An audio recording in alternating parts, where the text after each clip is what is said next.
ওপর থেকে কিছু গোলাপ পাপড়ি ছড়িয়ে দিলাম।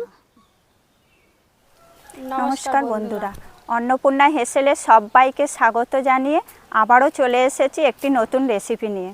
বন্ধুরা, রোজ রোজ একরকম মাংসের ঝোল খেতে কার ভালো লাগে?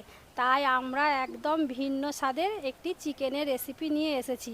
তো ভিডিওটি স্কিপ না করে প্রথম থেকে শেষ পর্যন্ত দেখতে থাকুন।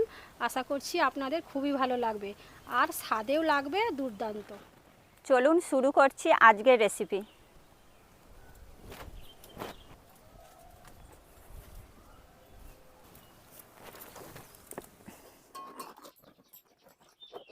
মাংস রান্নার জন্য নিয়ে নিয়েছি শুকনো লঙ্কা, তেজপাতা, এলাচ, দারুচিনি, লবঙ্গ, পেঁয়াজ, কাঁচা লঙ্কা, টক দই, নুন, কাসুরি মেথি, মগজদানা, গোলমরিচ, কাজু, কাঠবাদাম, রসুন, আদা।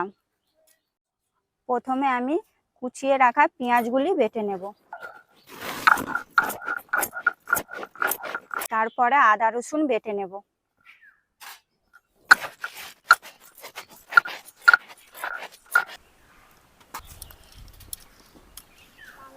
এখানে আমি 1.5 কিলো মুরগির মাংস নিয়েছি। তো এই মাংসটা ম্যারিনেট করব। ম্যারিনেটের জন্য প্রথমে দিয়ে দেব 1 বাটি পেঁয়াজ বাটা। এরপর দিয়ে দেব একসঙ্গে বেটে রেখেছিলাম কাজু, কাঠবাদাম ও কাঁচা লঙ্কা। তারপর দেব একসঙ্গে বেটে রাখা আদা ও রসুন। তারপর দেব 1 চামচের মতো গোলমরিচ গুঁড়ো। শেষে দিয়ে দেব 1 বাটি টক দই। আগে থেকে আমি এটাকে ফেটিয়ে রেখেছিলাম।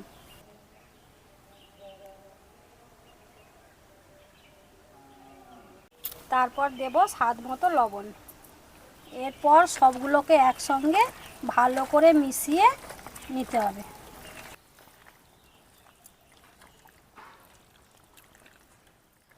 মাংস আর মশলাগুলো সব একসঙ্গে ভালো করে মাখানোর পর এটাকে 20 মিনিটের মতো রেস্টে রেখে দেব।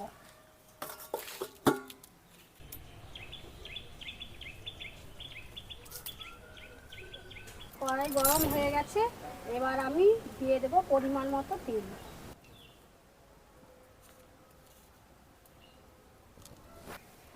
তেল গরম হয়ে গেছে, এবার গরম তেলের মধ্যে দিয়ে দেব তেজপাতা, শুকনো লঙ্কা, এলাচ, লবঙ্গ, দারুচিনি। ফোড়নটা একটু ভাজা ভাজা করে নেব। ফোড়নটা আমার ভাজা ভাজা হয়ে গেছে, এবার যে মাংসটা আমি ম্যারিনেট করে রেখেছিলাম ওই ফোড়নের মধ্যে দিয়ে দেব।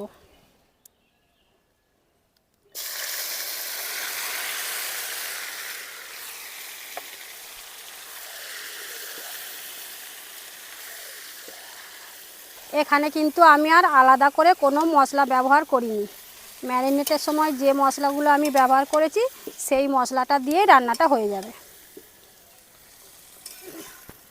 আপনারা ভাবছেন মাংস হচ্ছে অথচ লাল লঙ্কা বা হলুদের ব্যবহার নেই।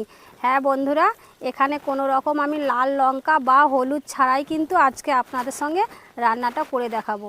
তো দেখুন প্রথম থেকে শেষ পর্যন্ত কেমন আমি রান্নাটা করি।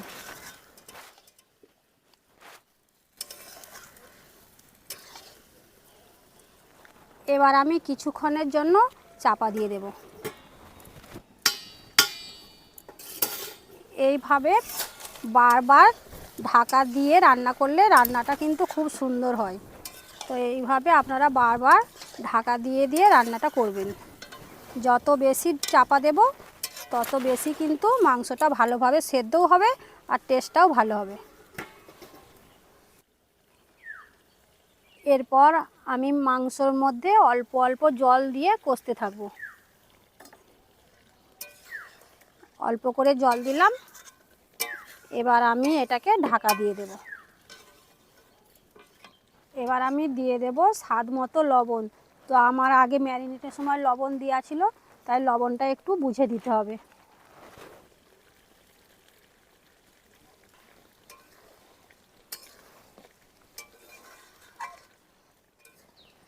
মাংস আমার প্রায় রান্না হয়ে গেছে, এবার ওর মধ্যে দিয়ে দেব হাফ বাটির মতো দুধ। এই দুধটা কিন্তু আমি বেশ গাঢ় করে ফুটিয়ে রেখেছিলাম। আপনারা যদি দুধ না দিতে চান আমল ক্রিমও দিতে পারেন।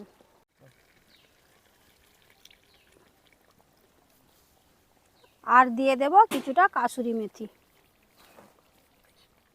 এবার এই দুধ আর কাসুরি মেথি দেওয়ার পর 5 মিনিটের মতো রেখে দেব, তারপর আমি নামিয়ে নেব। এই রান্নাটায় আমি কিন্তু কোনো রকম জল ব্যবহার করিনি, যে দুধটা দিলাম সেই দুধেতেই মাংসটা পুরোপুরি হয়ে গেছে। আপনাদের যদি মনে হয় জল দেওয়ার দরকার আছে তাহলে সামান্য জল দিয়েও দিতে পারেন। আমি নামিয়ে নেব।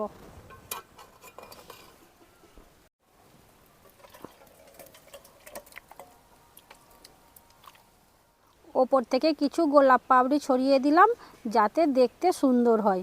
এটা আপনারা চাইলে নাও দিতে পারেন, এর জন্যে কিন্তু স্বাদের কোনো পরিবর্তন হবে না। বন্ধুরা, আজকের এই চিকেনের রেসিপিটা কিন্তু ভাত রুটি যে কোনো কিছুর সঙ্গেই জমে যাবে।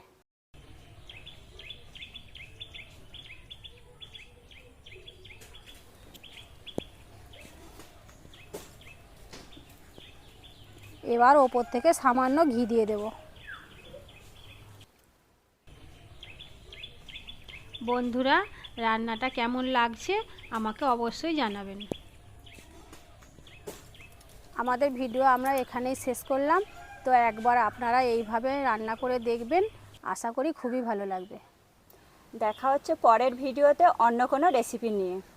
তার জন্য চ্যানেলটি সাবস্ক্রাইব করে ভিডিওটি লাইক কমেন্ট শেয়ার করে দিন। ধন্যবাদ।